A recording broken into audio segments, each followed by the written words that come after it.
That's made by coffee. That's painted by coffee.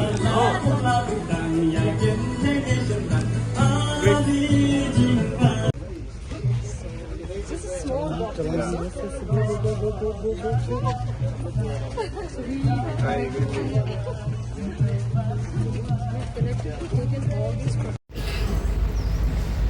At the very outset, I would like to congratulate the Tourism Department for organizing the third edition of the Culinary Cascade, which has seen a wonderful journey in the last 3 years, where we have seen this entire festival really evolve and give multiple opportunities to our chefs, different stakeholders, and more importantly, opportunities to the youth of our wonderful state. As Dr. Vijay had mentioned, we have always believed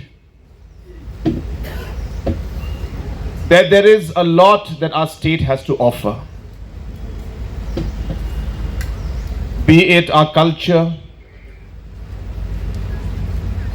be it our music, our food, our people, the natural landscape and the beauty. We only need to find the way to bring them all together. We need to find a way to provide the platform for these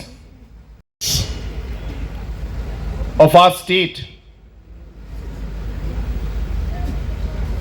to be able to mold it and make it into something better. And that's really what we are trying to do out here. I always repeat that we are not doing different things, but we're doing them differently. All of these things used to happen in the past, but we have only made it better. And more importantly, we have been consistent with what we are doing. For Meghalaya, for the last 8 years, we have been very clear about our tourism strategy of really ensuring that we are able to bring out the best in our people, share it with the rest of the world, structure it in a proper manner, and provide that continuity in the process. Just this afternoon, I have inaugurated the first Indian Sailing League right here in Umiam, where 182 sailors have come from 8 different countries. 14 teams are participating. And I'm told that this is one of the biggest sailing leagues in the country. And it's happening right here in Umiam, in our own state of Meghalaya. Just day before yesterday, I had inaugurated the first Shillong International Film Festival, where film producers and movie makers and artists from all over the country have come to participate in this program. Just day before yesterday, we had the British International Band, Def Leppard, performing right here in our state of Meghalaya. Tonight, we have Russell Peters, who will be performing today here in Lariti, right here in Shillong. There are critics who do always make comments about the different festivals we have, and asked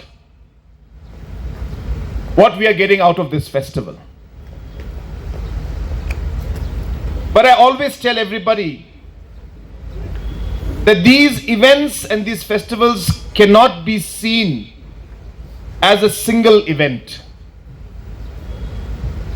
They have to be seen as a series of activities and events which is being conducted and done to create the brand for Shillong and Meghalaya.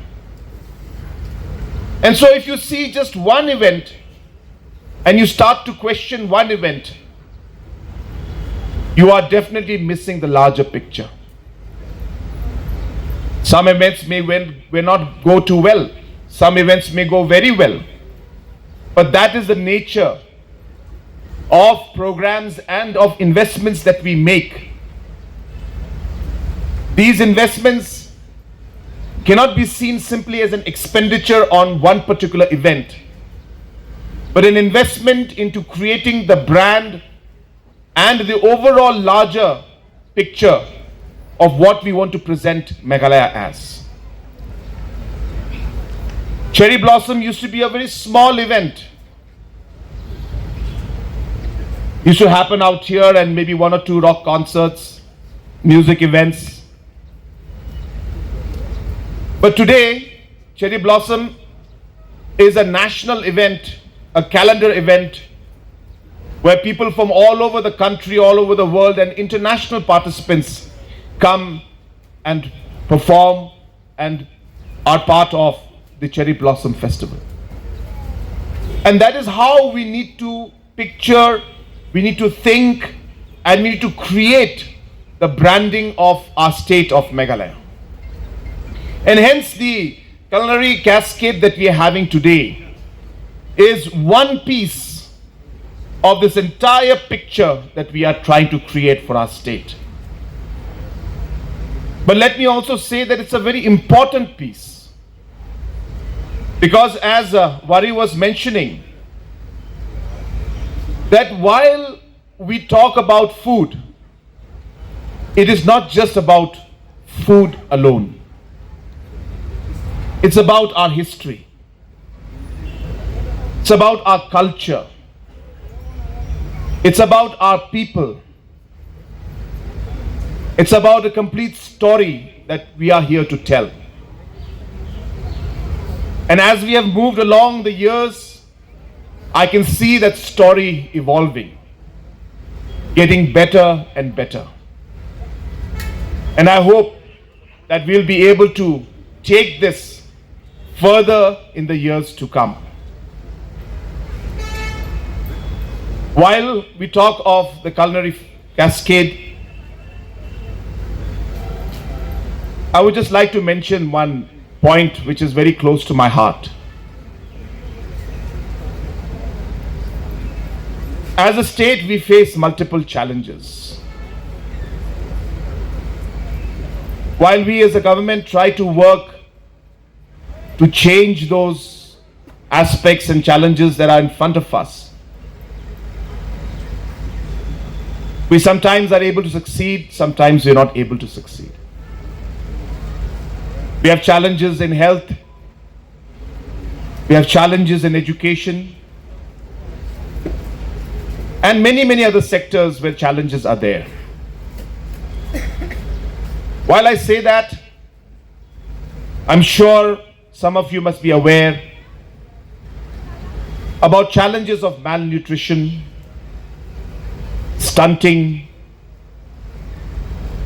and the different kind of aspects that a large number of children have to face in our state as well as throughout the country.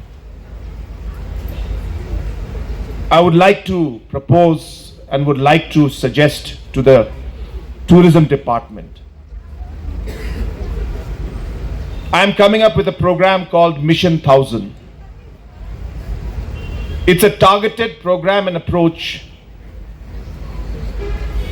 to once and for all remove malnutrition and stunting in our state of Meghalaya.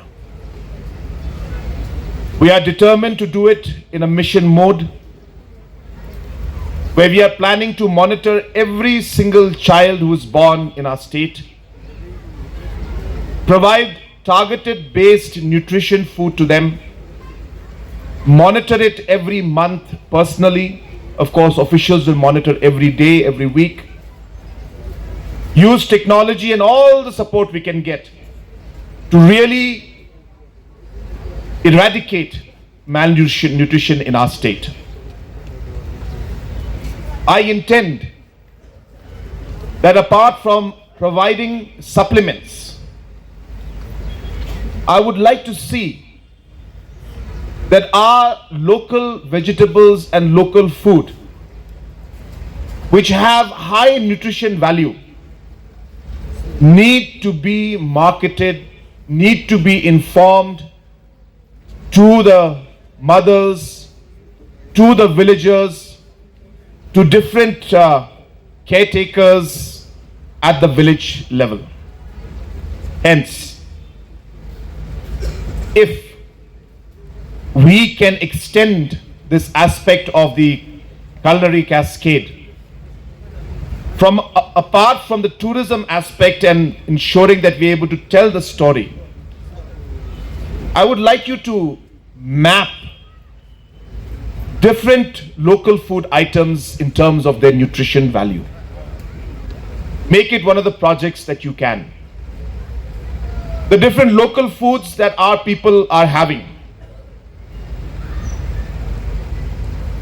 We all know that what we eat is most probably 50% of what affects our health.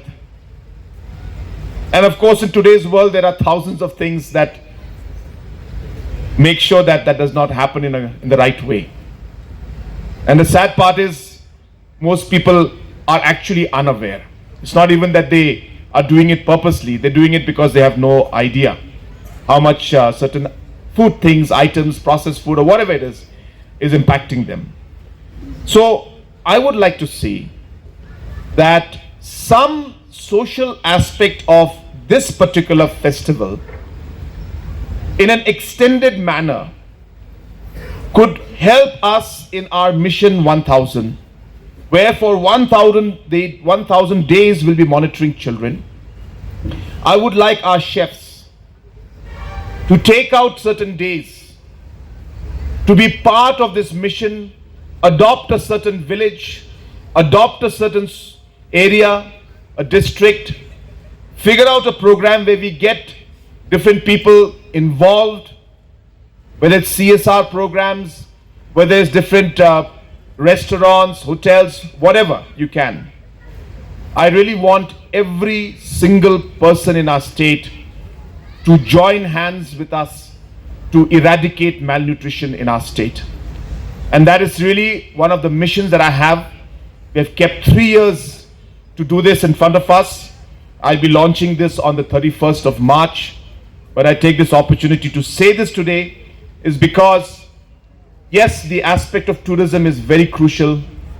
But if the same programs could help us address issues and involve people and have results that will help our small children, pregnant mothers at the grassroots level, I think that would be serving a much larger goal and much larger purpose than simply looking at this as a tourism event. I know that a lot of you may be thinking that why should we combine this with a tourism event? But I would like to see that this would happen. It may not make complete sense, but it is something that is the right thing to do. And when we know that it's the right thing to do, then there is no reason for us to question what we are planning to do. And therefore, let's do the right thing. I once again would like to congratulate